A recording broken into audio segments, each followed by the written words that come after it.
Saudara-saudari dalam Yesus Kristus, hari ini kita sampai buku Lukas bab 7. Kita mulai jam 8. Saya buat tema ini adalah kehidupan iman dalam kehidupan. Yang ada beberapa aspek yang perlu menjemput saudara-saudari berfikir. Saya ingin jemput Pastor Patrick. Tolong saya teruskan. Yang pertama adalah kepentingan dan faktor untuk jiwa yang berlimpah. Kita percaya Yesus Kristus, saya percaya semua sudah ada iman dalam Kristus, betul? Betul? Betul lah. Jadi kita datang kelas buku Lukas adalah untuk melengkapi diri dengan lebih dalam akan firman Tuhan. Tetapi apa yang menjadi faktor untuk jiwa kita mengalami kehidupan yang limpah, penuh dengan erti dan bahagia, walaupun ada kesusahan, ada kesukaran. Apa yang menjadi faktor kita boleh memperoleh kehidupan yang limpah adalah ada iman dalam Kristus. Ini perkara kedua, iman dalam Kristus membantu kita menerima berkat daripada Tuhan. Hari ini kita lihat buku Lukas 7. Kita lihat, kita boleh agihkan kepada beberapa bahagian. Bahagian pertama adalah seorang hamba ketua askar Roma. Dia sudah sakit, lebih kurang mau mati sudah. Tapi bagaimana Tuhan Yesus menyembuhnya. Perkara kedua yang kita lihat bagaimana Yesus Kristus membangkitkan seorang anak bangkit daripada mati. Dan juga perkara ketiga kita akan lihat tentang utusan daripada Yohanes Pembaptis. Bagaimana dia ada keraguan, adapun yang tidak kepastian akan Yesus Kristus, maka Yesus Kristus kasih dia kepastian. Dan perkara yang keempat yang kita akan bincangkan adalah Yesus di rumah Simon. Khasnya ada seorang wanita telah menerima ampun yang besar daripada Kristus. Bagaimana dia menggunakan wang yang begitu mahal demi Yesus Kristus. Empat perkara ini atau 4 ataupun 5 nanti saya akan bagi. Semua mengajar kita bagaimana kita mempelajari setiap orang di antara itu bagaimana mereka ada iman. Sebab mereka ada imanlah mereka memperoleh kehidupan yang limpah. Okey. Dari satu segi kita kau tahu mukjizat itu berlaku bukan sebab iman kita, tetapi adalah ketuhanan Tuhan. Ketuhanan Tuhan adalah lebih penting dari segala-galanya. Tapi iman dalam Kristus membantu kita menerima berkat. Okey. Sekarang saya ingin mengiringi kita untuk berdoa sebelum kita masuk kepada ayat suci yang kita akan baca. Mari kita doa. Oh Tuhan Bapa di surga, saya berdoa supaya Tuhan memberkati kita. Supaya dalam kelas Alkitab ini, kita semua orang boleh diberkati. Demi kemuliaan Tuhan. Oh ampunlah dosa kita. Oh Tuhan, kita memerlukan kehadiran-Mu. Supaya kita boleh memasuki kebenaran-Mu. Supaya dengan bantuan daripada Roh Kudus, kita bukan saja mengetahui kebenaran, tetapi kebenaran itu sentuh hati kita dan jiwa kita diperbaharui. Dan nama Yesus Kristus kita berdoa. Amin. Sekarang kita baca ayat suci. Okey, ayat pertama. Setelah Yesus mengatakan segala perkara itu kepada orang ramai, dia pergi ke Kapernaum. Di situ ada seorang ketua askar Roma yang mempunyai seorang hamba yang sangat dikasihinya. Hamba itu sakit dan hampir meninggal. Kita lihat peta ini, kita tahu Kapernaum adalah tempat di mana Yesus Kristus dia pergi. Saudara-saudara, di Kapernaum ada seorang ketua askar. Dia ada seorang hamba di mana dia begitu kasihinya dan dia mau tinggal dunia. Saudara-saudari, kita tahu di sini seorang ketua askar, orang Roma. Dia sebenarnya adalah seorang perwira, adalah pengawal kerja yang paling penting dalam Legionary Roma mengawasi perwira yang terdiri daripada 60 hingga 100 orang. Tentera hero Antipas telah disusun mengikut region Roma, dan perwira itu mungkin seorang tentara upahan asing dari darang tentera. Saudara-saudari dalam Kristus Yesus, saya kata itu siapa sebenarnya orang hamba itu? Dia mungkin orang bukan Yahudi, tapi mereka sebenarnya seorang hamba empayar Roman itu memang mereka digunakan macam satu alat untuk bekerja lah. Tetapi ketua askar ini begitu ada kasih sayang terhadap hamba dia. Okey. Biarlah kita baca ayat ketiga sampai kelima. Bolehkah saya meminta ahli kita yang sertai untuk membaca?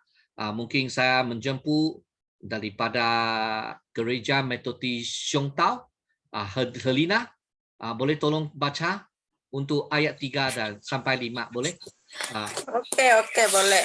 Ayat jadi Pastor Patrick, kita teruskan slide yang seterusnya. Ayat 3. Ayat 3. Ketika ketua askar itu mendengar tentang Yesus, ia menyuruh beberapa orang pemimpin masyarakat Yahudi pergi kepada Yesus untuk meminta dia datang untuk menyembuhkan hambanya. Mereka pergi kepada Yesus lalu memohon dengan sungguh-sungguh, "Orang ini layak Tuhan tolong." Ayat 5, dia mengasihi bangsa kita dan bahkan membina rumah ibadat untuk kami. Terima kasih Saudari Herina. Okey, sekarang kita lihat ayat ketiga. Ayat ketiga di sini dia dikatakan ketika ketua askar itu mendengar tentang Yesus, di mana satu pihak dia punya hamba sudah sakit, hampir mati. Ayat 2 kata, tapi dia dengar ada seorang yang dinamakan Yesus Kudus. Maka apakah tindakan sebenarnya dia? Dia lalu untuk datang membantu hamba dia. Seorang hamba empayar Roma itu tidak lain hanyalah alat hidup. Dan seorang hamba itu yang tidak berupaya, terpaksa menunggu untuk mati saja kalau itu sakit teruk. Tetapi ketua askar ini mengambil nyawa hambanya dengan begitu serius dan begitu baik kepada orang Yahudi, serupa dengan Karunius. Jadi walaupun tuan-tuan Yahudi yang tidak mau bergaul dengan orang bukan Yahudi, berdoa untuk dia. Saudara-saudari, kita lihat orang ini seorang hamba yang begitu biasa saja, tetapi ketua dia mempentingkan jiwa dia. Lukas secara khususnya dalam buku Lukas untuk menunjukkan bahawa ketua askar Roma itu bukan Yahudi, orang Yahudi. Khususnya menunjukkan perwira bukan Yahudi, tetapi dia adalah seorang hamba yang mengutus dia mengutus orang Yahudi untuk meminta Yesus datang menyelamatkan dia. Dia mempercayai Tuhan Yesus Kudus. Dia tahu Yesus memang luar biasa. Dia memanggil mereka, mereka yang Yahudi itu, orang yang dihormati itu, untuk jumpa Yesus, panggil dia, mereka datang. Sebenarnya buku Lukas itu adalah bertulis untuk orang yang bukan Yahudi. Dengan orang Yahudi dan mereka boleh terima keselamatan. Saudara-saudari, di sini kita mau ketahui satu perkara, yaitu khasnya apabila kita lihat ayat ini, kita kata ayat 4, mereka pergi kepada Yesus lalu memohon dengan sungguh-sungguhnya. Oleh itu layak Tuhan tolong. Mengapa? Sebab dia kata dia memang perlukan tolong. Mereka lalu itu ketua askar dengar Yesus, dia panggil pemimpin masyarakat Yahudi, tolong dia, tolong hambanya, sebab dia hamba memerlukan pertolongan. Dia akan mengasihi bangsa kita dan bakal membina rumah ibadat untuk kami. Mereka kata itu ketua askar itu orang baik. Kalau kita tolong dia lah, tolong dia. Saudara-saudari, ada orang yang bukan Yahudi, dia mereka seperti dalam Alkitab ada kata Cornelius, ada seorang dia bukan orang Yahudi juga, tapi mereka rela untuk percaya ada satu Tuhan. Walaupun orang Yahudi tidak begitu mau berkaul dengan orang bukan Yahudi, tetapi ketua askar ini dia berlainan. Jadi dia mendapat pertolongan daripada pemimpin masyarakat Yahudi untuk berucap dengan Yesus Kristus.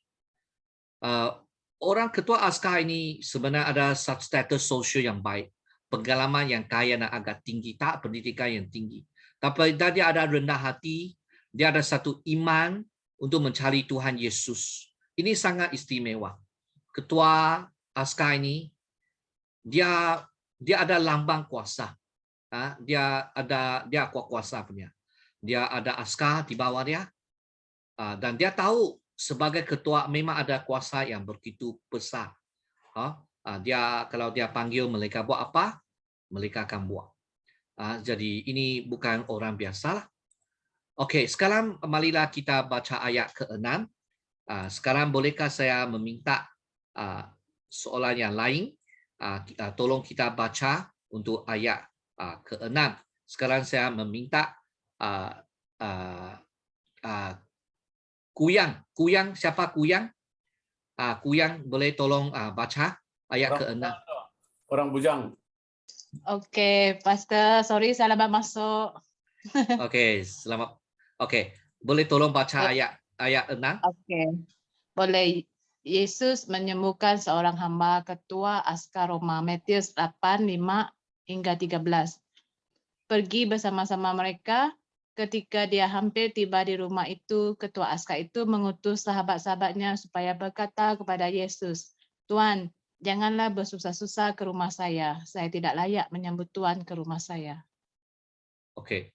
Di sini kita ketahui bahawa sebenarnya ketua askar ini apabila dia mengutus, dia menyuruh mereka, dia kata apa?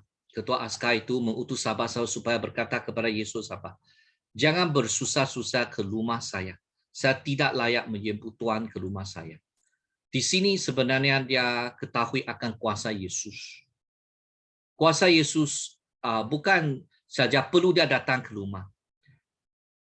Dia tidak layak, dia fikir.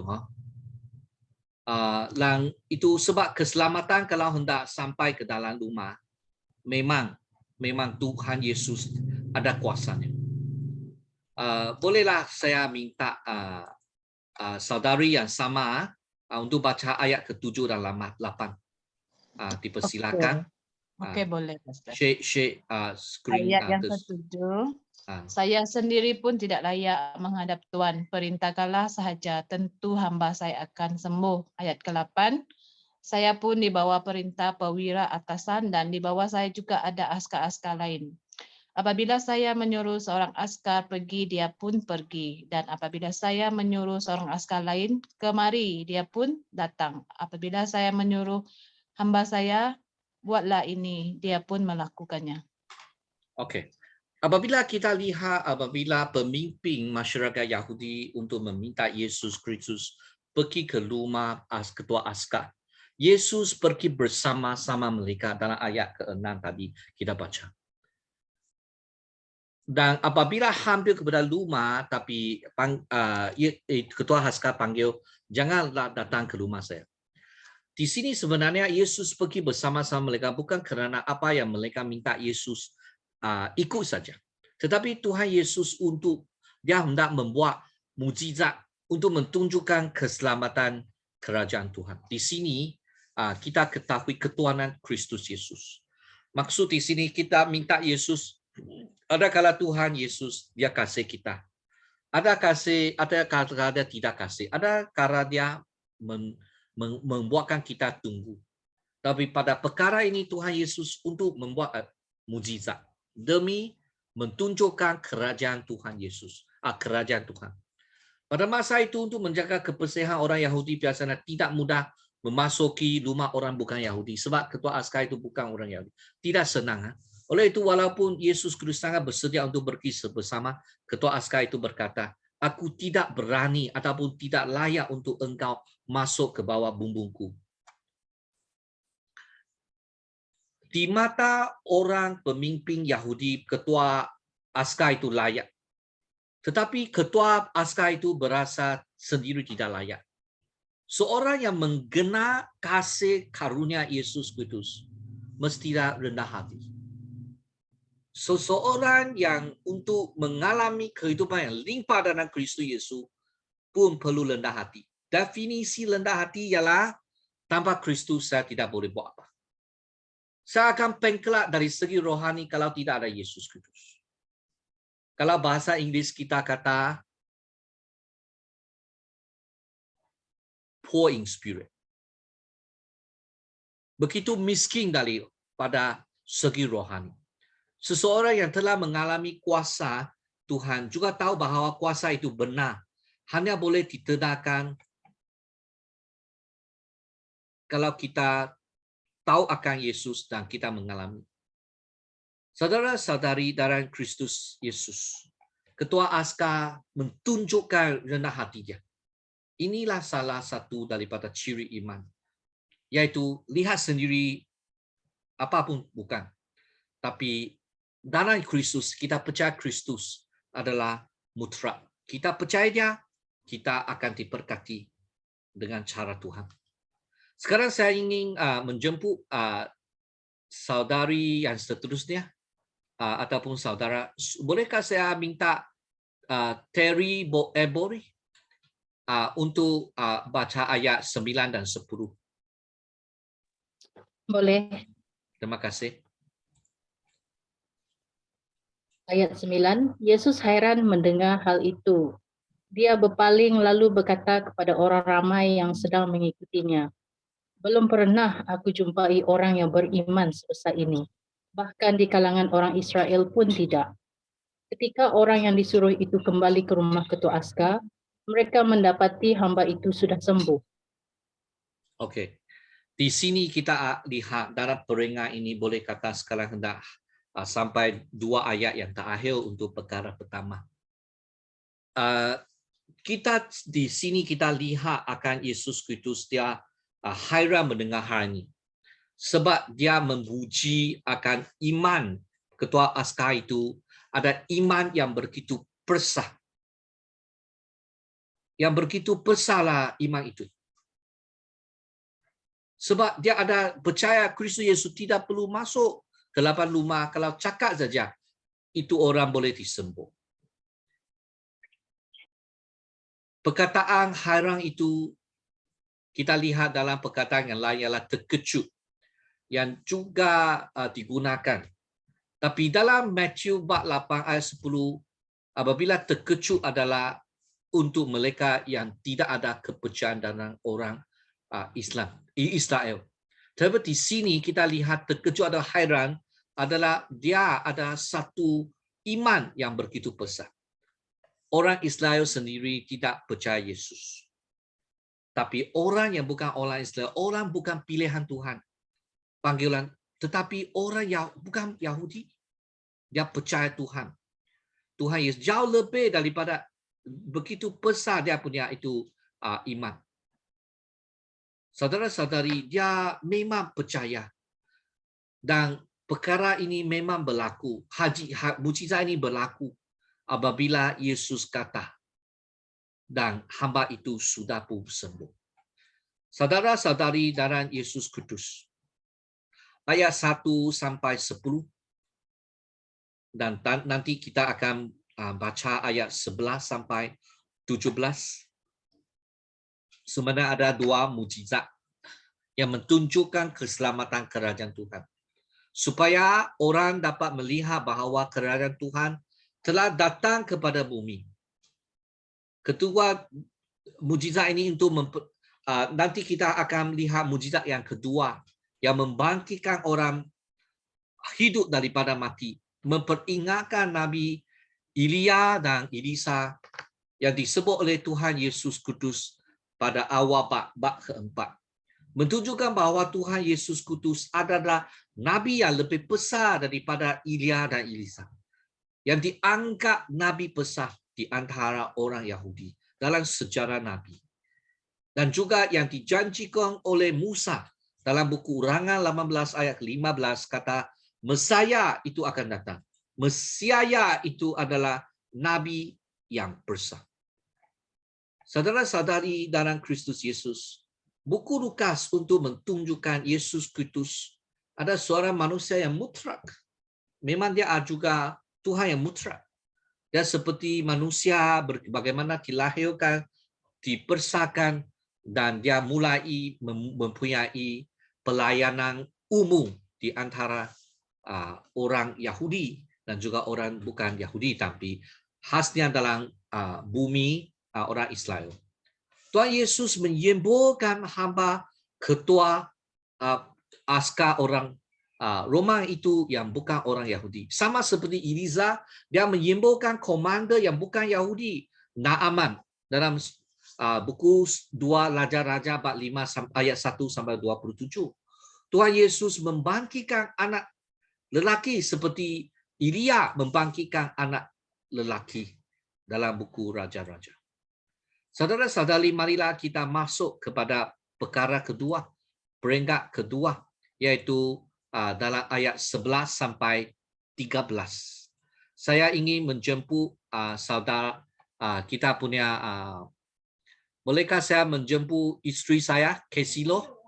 Oh, belum sedia. Okey, saya boleh tak apa. Saya sekarang minta Florence bolehkah tolong untuk membaca ayat 11 sampai 13? Florence? Ya, Pastor, boleh. Ayat 11. Sampai 13. Lama kemudian Yesus pergi ke kota Nian. Pengikut-pengikutnya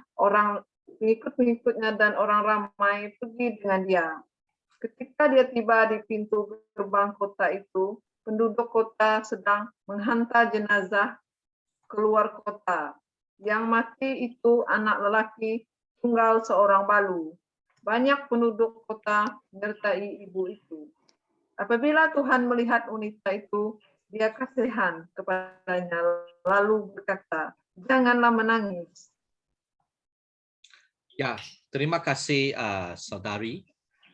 Lukas di sini dia mentekankan bahawa sedikit masa telah lalu dalam ayat 11. Menunjukkan bahawa kebangkitan Tuhan Yesus Kristus terhadap anak ini ada berkaitan dengan penyembuhan hamba ketua polis askar Roma. Ada saling berkaitan. Kerana Tuhan Yesus Kristus ingin menggunakan dua mukjizat ini untuk menunjukkan keselamatan kerajaan Tuhan. Supaya orang boleh dapat lihat Tuhan telah menjaga umatnya dan bahawa kerajaan Tuhan telah datang ke bumi. Nah, ini terletak di tataran Ireja yang berhampiran dengan Nazaret. Nazaret itu kampung Yesus Kristus dibesarkan. Jalan gunung 55 km daripada Kapernaum. Kapernaum itu tempat di mana Yesus Kristus menyembuhkan hamba ketua, hamba orang askar. Orang ini orang yang begitu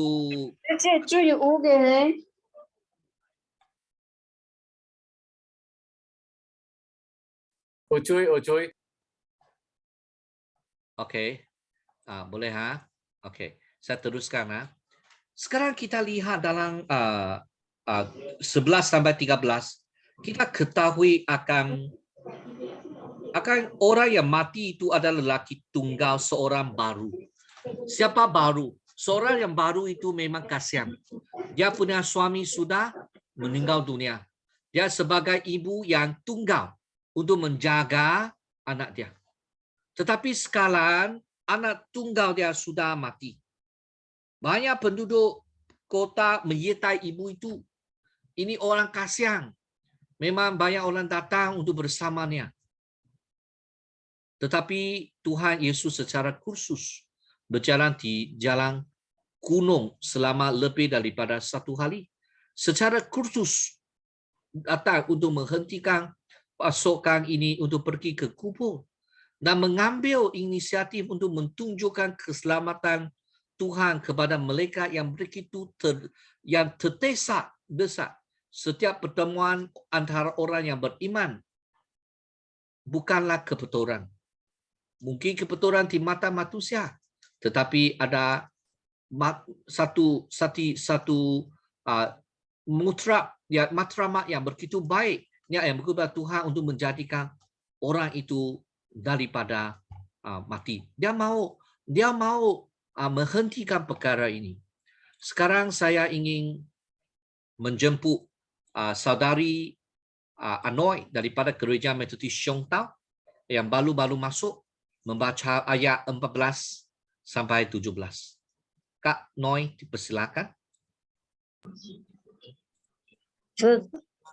Setelah itu, saya baru masuk. Setelah itu dia menghampiri dan menyentuh ususan itu. Lalu para pengusut pun berhenti. Yesus berkata, "Hai anak muda, aku menyuruh kamu bangun." 15. Pemuda yang dihidupkan semula itu duduk dan mulai bercakap. Lalu pemuda itu diserahkan oleh Yesus kepada ibunya. 16. Semua orang takut lalu memuji Allah. Mereka berkata, seorang nabi yang besar telah datang di kalangan kita. Allah sudah datang untuk menyelamatkan umat-Nya.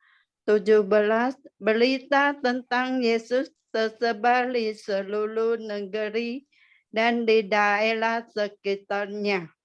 Terima kasih Kak Noi. Dia baru masuk. Terima kasih dia baca. Dan di sini kita ketahui dalam ayat ini, hasilnya kita lihat ayat 14 sampai 17 sini. Kita lihat kata-kata Tuhan Yesus Kristus mempunyai kuasa. Sebab Yesus Kristus kata apa dalam ayat 14? Dia kata, "Hai anak muda, aku menyuruh kamu bangun." Bolehkah? Tadi saya cakap cerita ini kepada anak saya. Berjumpa keluarga tadi kita adakan. Saya tanya anak, bolehkah kita panggil seorang yang mati hidupkah? Dia kata, tidak boleh. Tapi Yesus boleh. Saya kata betul.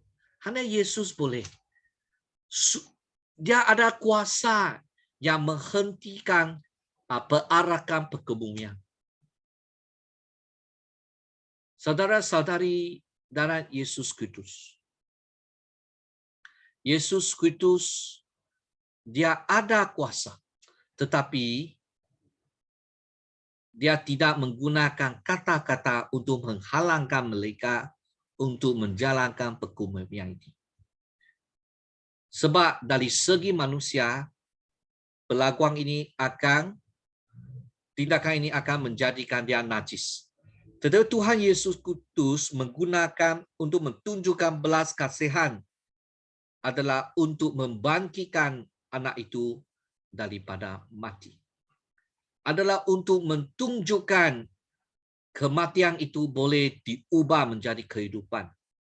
Sebab keselamatan Tuhan ingin datang ke rumah ini. Dari tadi kita lihat orang ketua polis askar itu ada iman dalam Kristus Yesus. Yesus Kristus ada kuasa untuk menyembuh dia. Untuk orang baru ini, siapa Yesus dia pun tidak tahu. Betul? Jadi kita mendapati mukjizat itu berlaku bukan hanya iman saja, yang diri sendiri ada. Tetapi di sini Yesus Kristus membuat inisiatif untuk menunjukkan siapa dia. Bagi inilah menunjukkan keselamatan kerajaan Tuhan. Yesus itu menyuruh orang yang mati itu bangkit. Kuasanya tidak perlulah iman kita. Kuasanya, ketuhanannya membolehkan orang yang mati itu dia dibangkitkan. Kita lihat orang baru di kota Nain itu diselamatkan oleh Yesus Kristus. Sebenarnya Yesus Kristus dia ada 3 kali panggil orang bangkit daripada mati.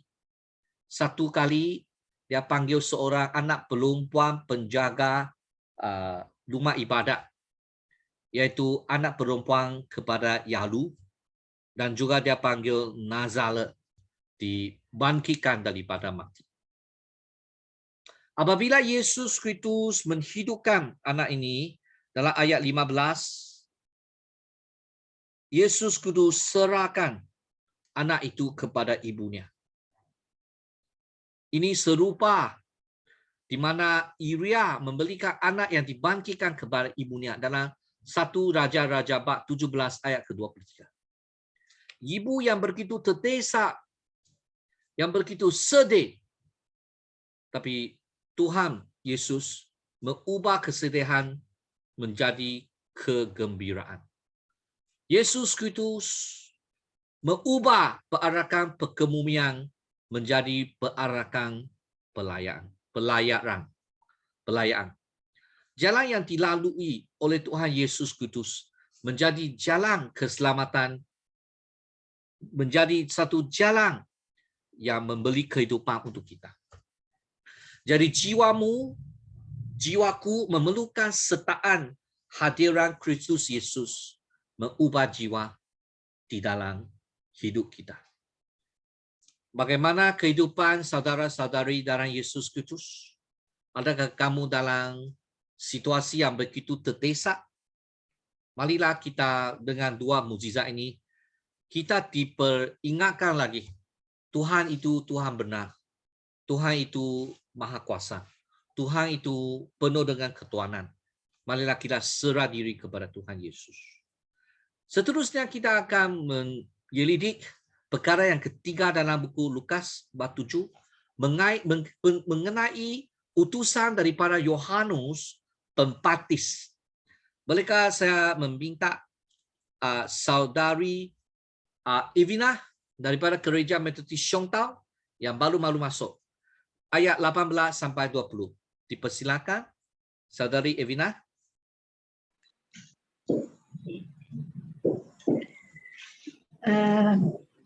Pengikut Yohanes memberitahu Yohanes bahwa perkara ini Yohanes memanggil 2 orang pengikutnya. 19.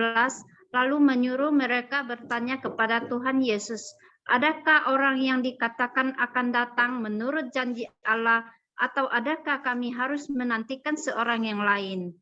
20. Apabila mereka bertemu dengan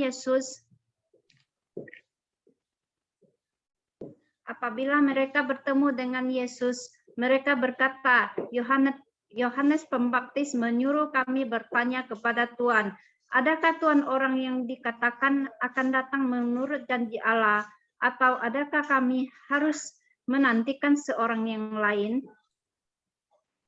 Terima kasih saudari Evina. Di sini kita lihat adalah satu perkara yang berlaku. Macam kita kata perkara yang lain sudahlah. Tapi ada kesimpulan dengan mesej lah, yaitu ketahui akan Yesus dan apakah perangai kita. Adakah kita ada iman dalam Kristus atau kita bingung. Kita lihat Yohanes Pembaptis itu. Dia dipenjarakan oleh Herodes Antipas. Mengapa dia dipenjarakan? Sebab memang dia cakap sesuatu yang benar. Sebab dia kata itu Herodes itu berzina sebab berkahwin dengan isteri sibling sendiri ataupun saudara sendiri. Itu tidak patut. Dan itu isteri pun begitu marah. Dan apabila satu peluang, lalu dia panggil Herodes itu untuk mentangkap dia. Sekarang dia sudah dipenjarakan. Dia tidak dapat cari Yesus Kristus sendiri. Lalu dia meminta dia punya murid lah. pergi cari Yesus lah. Yaitu Tuhan Yesus Kristus, sebab dia mungkin ada dengar akan Yesus Kristus menyembuh hamba pengwira. Ada dengar Yesus Kristus membangkitkan anak yang sudah mati di kota Nain. Anak untuk orang baru. Di sini dia ingin tanya akan Yesus Kristus. Adakah engkau yang akan datang? Adakah kamu ialah seorang yang kita tunggu? Ataupun kita masih perlu tunggu orang lain kah? Adakah engkau Yesus Kristus? Adakah kamu Mesias yang kita tunggu? Kita lihat seorang hamba Tuhan yang begitu sedia, penuh dengan semangat. Segala macam ada runtuh sikit. Dan sudah macam ada begitu lagui. Tetapi bukan. Dia tidak meragui Tuhan Yesus. Tetapi dia bingung dengan cara Kristus. Setelah dia mendengar mukjizat yang dilakukan oleh Kristus. Dan dia kehilangan kesabaran. Dia mau tahu Yesus Kristus yang sudah kerja selama setahun ini. Bilakah Yesus Kristus akan melantarkan bukit-bukit dan lembah-lembah? Bilakah Yesus Kristus akan membersihkan tempat ibadat? Dia mau tahu akan rancangan Tuhan. Dia cuai akan tentang kemajuan dan kaedah. Saudara-saudari dalam Yesus Kristus, kebingungan Yohanes itu sering membingungkan kita juga dari sudut pandangan orang. Kita lihat ini orang yang berinjil ke hujung bumi itu, orang yang itu begitu ada iman, tapi mengapa sekarang bingung? Ada juga kita bingung, kita kata kita hendak menginjil kepada sedunia. Kita perlu mentumbuhkan organisasi yang ketat.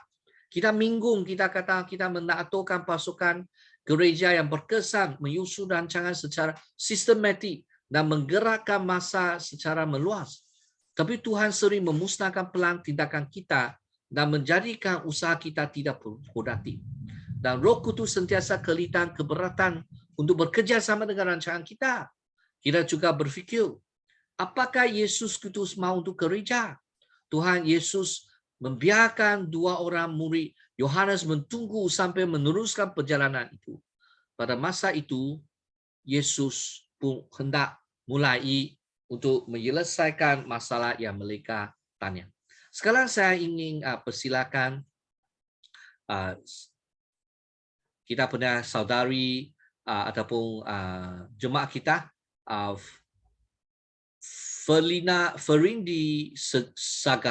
Ferindi Saga. Bolehkah tolong baca ayat 21 sampai 23? Terima kasih. Boleh, Pastor. Ayat 21. Kebetulan pada masa itu, Yesus menyembuhkan banyak orang sakit.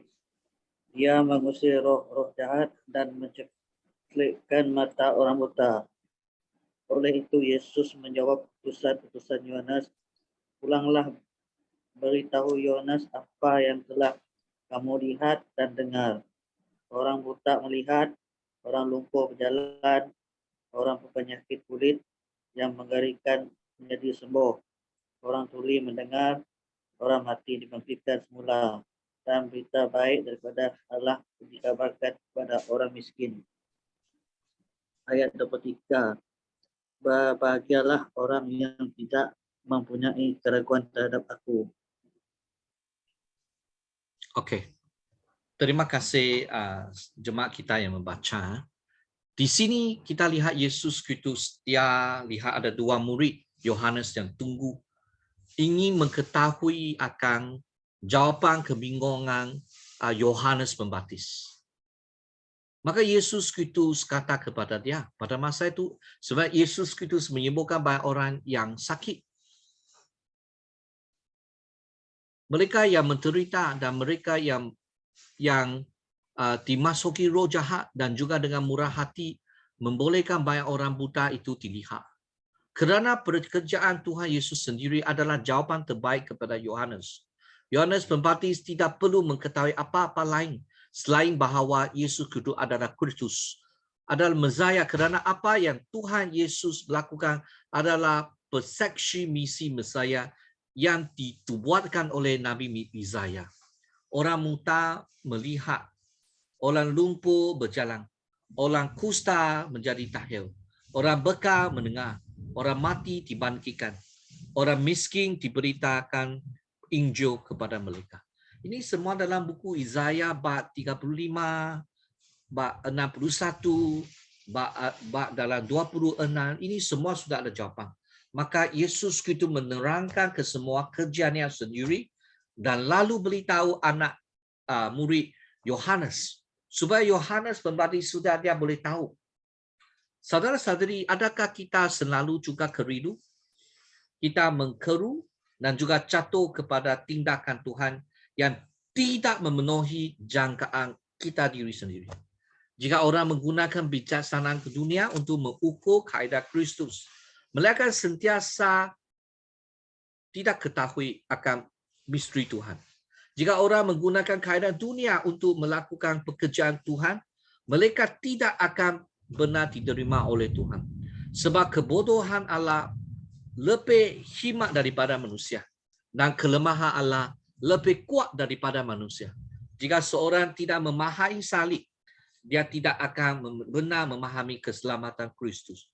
Oleh itu orang Yahudi yang mencari mukjizat, orang Yunani mencari kebijaksanaan, tetapi kami memberitahu Kristus dan Kristus yang disalibkan. Pekerjaan rohani tidak akan pernah dapat dicapai dengan cara pintas dunia. Ambil jalan perhinaan dari salib. Ambil jalan Tuhan.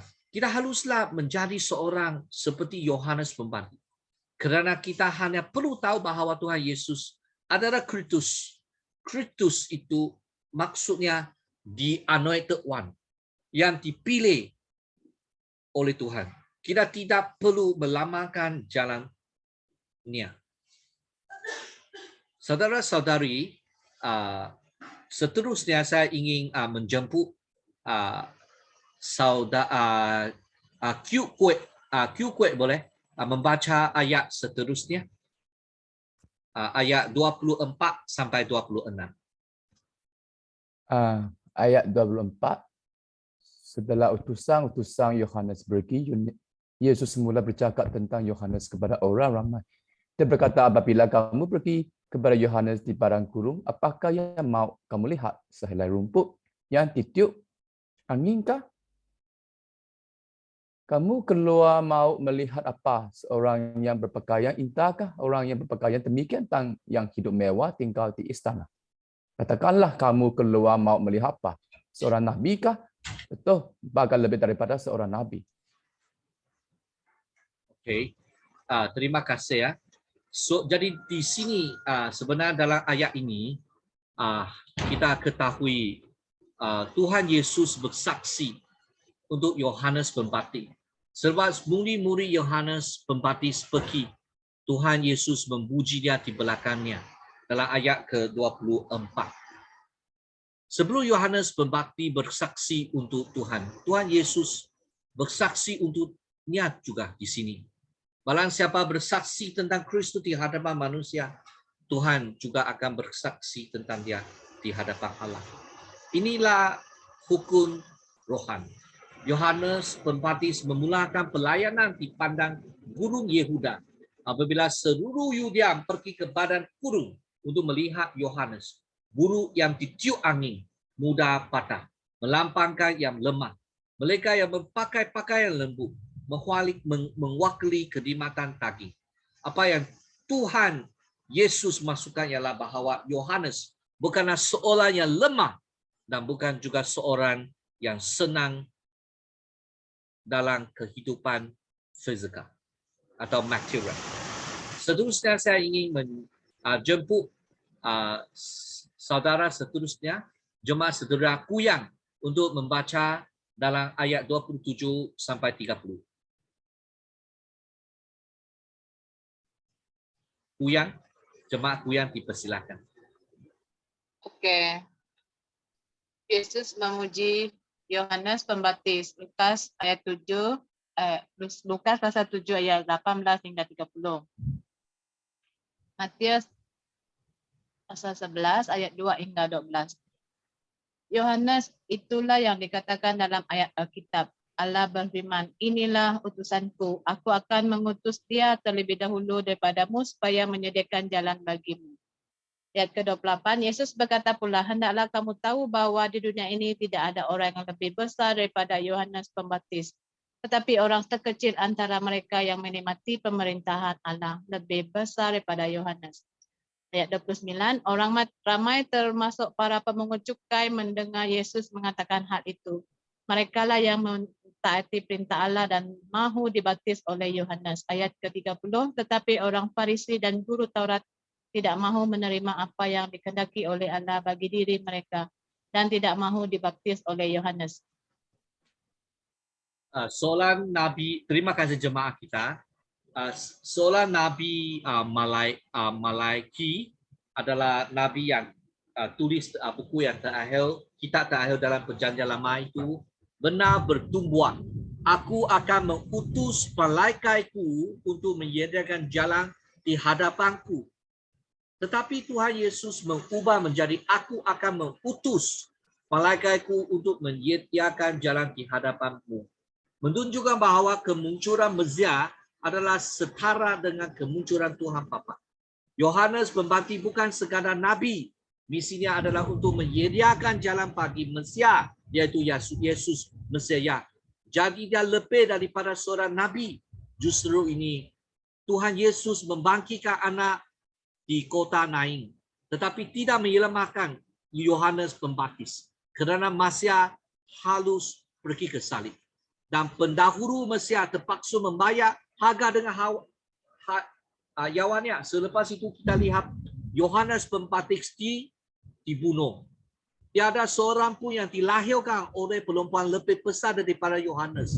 Dalam ayat 25 dia menunjukkan Yohanes Pembaptis adalah pendahulu manusia, tetapi yang paling kecil dalam kerajaan Allah lebih besar daripada dia kerana umat kerajaan Allah tergolong dalam zaman keselamatan dan Yohanes Pembaptis tergolong dalam zaman pengharapan untuk keselamatan. Kerajaan Tuhan menunjuk kepada tempat di mana Tuhan memerintah dan boleh menunjuk kepada kerajaan yang nyata dan tanah rakyat dan kerajaan. Yang juga menunjuk kepada kerajaan yang tidak kelihatan di mana Tuhan menjalankan kuasa. Sekarang saya ingin meneruskan dalam ayat 31 saya dan 32. Bolehkah saya minta jemaah kita untuk membaca, yaitu mata kau boleh tolong baca.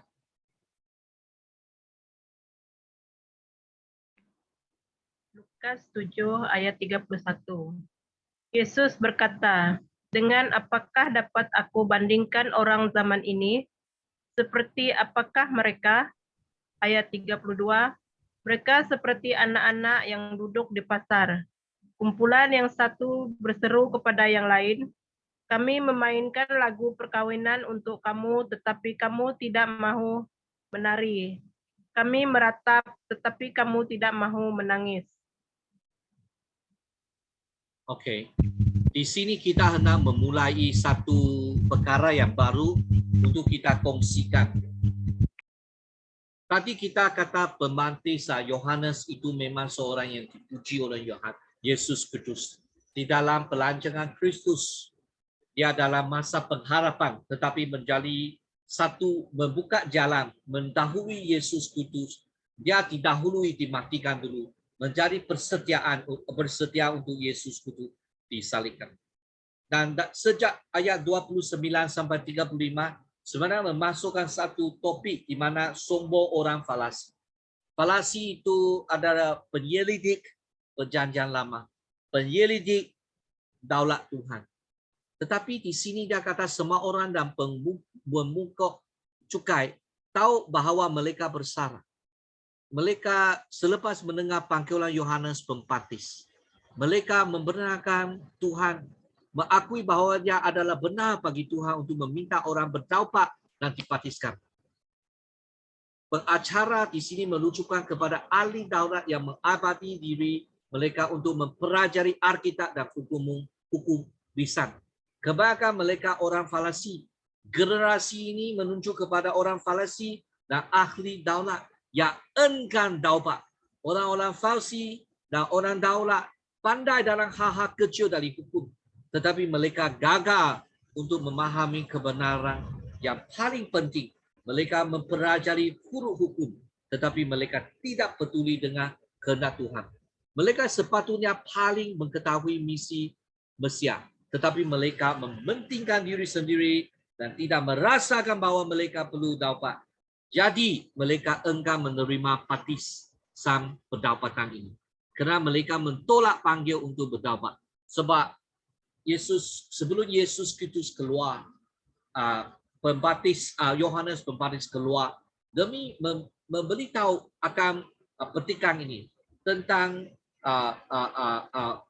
perkara ini, sebab mereka boleh ditaubat dan juga mengetepikan keselamatan kerajaan Tuhan.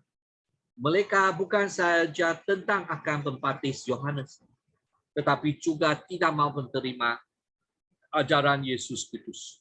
Orang Farisi ini, orang Taurat pandai, hal kecil, tapi tidak mengetahui akan kehendak Tuhan. Farisi dan pengacara yang berpura-pura seperti kanak-kanak yang begitu tidak dengar, tidak mau memain permainan, dan mereka memain permainan perkawinan. Mereka memainkan permainan perkemian dan tidak menghiraukan mesej Yohanes Pembaptis dan Tuhan Yesus. Dan dari segi sudut pandangan orang Farisi, dia tidak sesuai dengan dogma mereka. Yohanes Pembaptis salah untuk makan dan minum, dan Tuhan Yesus juga salah untuk makan dan minum. Seterusnya kita akan baca ayat 33 sampai 35. Bolehkah saya meminta jemaat Ria untuk membacanya? Oke. Ayat 33. Yohanes Pembaptis datang. Dia berpuasa dan tidak minum wine. Lalu kamu berkata, dia dirasuk syaitan. Anak manusia datang. Dia makan dan minum, lalu kamu berkata, lihatlah orang ini, dia rakus, pemabuk, sahabat pemungut cukai, dan kawan orang yang dihina masyarakat. Walaupun demikian, kebijaksanaan Allah dibuktikan benar oleh perbuatan semua orang yang menerima kebijaksanaan itu. Terima kasih jemaat. Yohanes Pembaptis datang dan dia tidak makan roti dan tidak minum anggur. Menunjuk ke fakta Yohanes Pembaptis mengambil belalang dan madu hutan sebagai makanan di padang gurun. Saudara-saudari, dia menyeru orang ramai untuk bertaubat dan membiarkan diri berfikir Farisi sendiri fikir tidak bersalah dan kecewa akan pentuduhan dan juga mentunduk dia dirasuk syaitan. Itu Yohanes. Anak manusia datang yaitu Yesus, dia juga makan dan minum. Dia kata Yesus kudu tidak puasa. Orang puasa kamu tidak suka, orang tidak puasa kamu pun tidak suka. Jadi sebab Yesus kudu sama dengan pemungut cukai yang dikatakan orang yang berdosa. Yesus kudu bersama mereka untuk menyelamatkan mereka. Orang Farisi tidak suka. Mentuduh dia perahan dan peminum yang baik adalah kawan pemungut cukai dan orang yang berdosa. Hari ini orang yang berpendapat bahawa mereka memperoleh kebenaran seperti orang Farisi dan peguam yang tidak akan pernah puas selagi penyembahan tidak mengikut corak mereka dan pelayanan itu tidak sesuai dengan idea mereka. Mereka tutup mata terhadap Roh Kudus kerja dan ketahuan Kristus dan sentiasa kritikal dan sentiasa setiap cara yang mungkin nampaknya seluruh dunia mentu dan saya sendiri dan semua orang mabuk saya sendiri sedar di gereja hanya mereka yang paling mengasihi Tuhan, tetapi mereka terlalu tinggi akan sendiri, tetapi sukalah untuk mereka melaksana apa yang Tuhan ingin buat. Sebenarnya anak-anak nikmat yang benar adalah tentang hikmat. Walaupun Yohanes Pembaptis dan Tuhan Yesus mempunyai cara makan minum yang berbeza, apa yang lebih penting adalah mereka ada panggilan yang tidak sama. Dan anak-anak imak bukanlah makan dan minum, tetapi kebijaksanaan Tuhan. Ya, bukan tentang betul atau salah orang lain, tetapi tentang dosa Anda sendiri. Dalam peristiwa seterusnya, Tuhan akan menyuruh seorang yang wanita berdosa memberitahu orang Farisi, apakah yang maksudnya dengan nikmat adalah anak-anak khidmat. Saya meminta jemaat saat ini untuk membaca ayat seterusnya. Seorang Farisi bernama Simon menjemput Yesus makan di rumahnya. Yesus pergi ke rumahnya lalu mulai makan. Di kota itu ada pula seorang wanita yang hidup dalam dosa. Dia mendengar bahwa Yesus sedang makan di rumah orang Farisi itu. Lalu dia pergi ke situ sambil membawa sebotol minyak wangi. Teruskan. Teruskan ayat seterusnya. Dia berdiri di belakang Yesus dekat kakinya. Dia menangis dan membasahi kaki Yesus dengan air matanya. Kemudian kaki Yesus dikeringkan oleh wanita itu dengan rambutnya. Lalu Yesus diciumnya dan dituangi minyak wangi. Okey, bolehkah saya minta jemaat sumak? Ada sumak? Ada. Kita teruskan baca. Oke, ayat 39. Apabila orang Farisi yang menjemput Yesus melihat kejadian ini, dia berkata dalam hati, jika dia ini benar-benar seorang nabi, tentu dia tahu bahwa wanita yang menyentuhnya itu hidup dalam dosa. Ayat 40. Yesus berkata kepadanya, Simon, ada yang hendak aku katakan kepadamu. Simon menjawab, katakanlah guru. Teruskan baca. Ayat 41, Yesus berkata, ada dua orang lelaki berhutang kepada seorang peminjam uang. Yang seorang berhutang 500 keping uang perak dan yang seorang lagi 50 keping uang perak. Ayat 42, kedua-duanya tidak dapat membayar hutang. Oleh itu, orang yang meminjamkan uang menghapuskan hutang mereka. Yang manakah akan lebih mengasihi dia? Teruskan baca.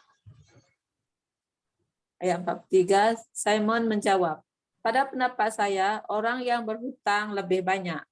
Pendapatmu benar, jawab Yesus. Ayat 44, lalu Yesus berpaling kepada wanita itu dan berkata kepada Simon, kamu nampak perempuan ini? Aku datang ke rumahmu dan kamu tidak menyediakan air untuk membersihkan kakiku. Tetapi wanita ini membasuh kakiku dengan air matanya dan mengeringkannya dengan rambutnya. Ayat 45, kamu tidak menyambut aku dengan ciuman, tetapi wanita ini tidak henti-henti mencium kakiku sejak aku tiba. Terima kasih. Saya minta Terry Embong untuk membacakan ayat seterusnya dari ayat 46 sampai 50. Dipersilakan. Terry Embong. Ayat 46, kamu tidak menyediakan minyak untuk kepalaku, tetapi wanita ini telah menuang minyak wangi pada kakiku. Ayat 47, sesungguhnya kasihnya yang besar itu menunjukkan bahawa dosanya yang banyak sudah diampunkan. Jika seseorang menunjukkan kasih yang sedikit, hal itu bererti dia menerima pengampunan yang sedikit juga. Lalu Yesus berkata kepada wanita itu, dosamu sudah diampunkan.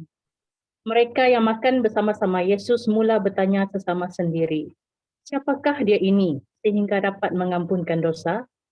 Tetapi Yesus berkata kepada wanita itu, oleh sebab kamu percaya kepadaku, kamu diselamatkan.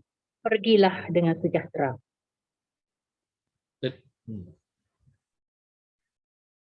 Kita puji Tuhan, semua ayat suci kita sudah baca habis. Sebagai kesimpulan dalam ayat 36 sampai 50 adalah orang yang bersyukur kepada Tuhan Yesus sebab dia mengalami pengampunan dosa. Orang dosa itu mungkin seorang pelacur, tetapi mereka menjadi lelaki yang banyak. Dia sudah diampunilah. orang Farisi mentolak untuk menjadi anak-anak hikmat. Tuhan memanggil pelacur untuk melakukannya. Orang Farisi menjemput Yesus untuk makan bersama-sama dengan dia. Dengan beberapa motif yang tidak hormat, malah bohong. Tetapi Yesus Kristus bersedia untuk bersama dengan pembungkus cukai dan juga bersama dengan orang Farisi. Tidak kira betapa lemah atau keras kepada seseorang itu. Tidak kira berapa tahu tentang Tuhan, asalkan dia bersedia membuka diri sendiri kepada Tuhan. Tuhan bersedia untuk masuk dan berduduk bersama dengan kita. 3 Injil yang lain semuanya mencatatkan pengurapan Tuhan Yesus oleh Maria dari Betania pada minggu terakhir sebelum penyalipannya. Tetapi di sini catatlah bahawa wanita Galilea mengurapi Tuhan Yesus di tengah-tengah korbannya. Dan ia bukan perkara yang sama. Orang Farisi yang mempentingkan diri sendiri sebelum benar-benar mengenali Tuhan. Jadi walaupun mereka duduk bersama Tuhan, mereka tidak mengenali Tuhan secara batin. Wanita yang dianggap sebagai orang yang berdosa ini mengalami pengampunan Tuhan dan melihat dari dalam bahawa dia adalah penyelamat orang berdosa. Dia tahu Tuhan memang penyelamat dia. Dia tahu dia sendiri adalah dosa. Dia mencari Tuhan dengan hati yang syukur. Tempayan minyak kurang menunjukkan begitu kasih tentang Yesus Kristus. Begitu besar kesyukuran dia kepada Kristus Yesus. Saudara-saudari, sekarang sudah jam 9, saya tidak boleh melanjutkan sudah.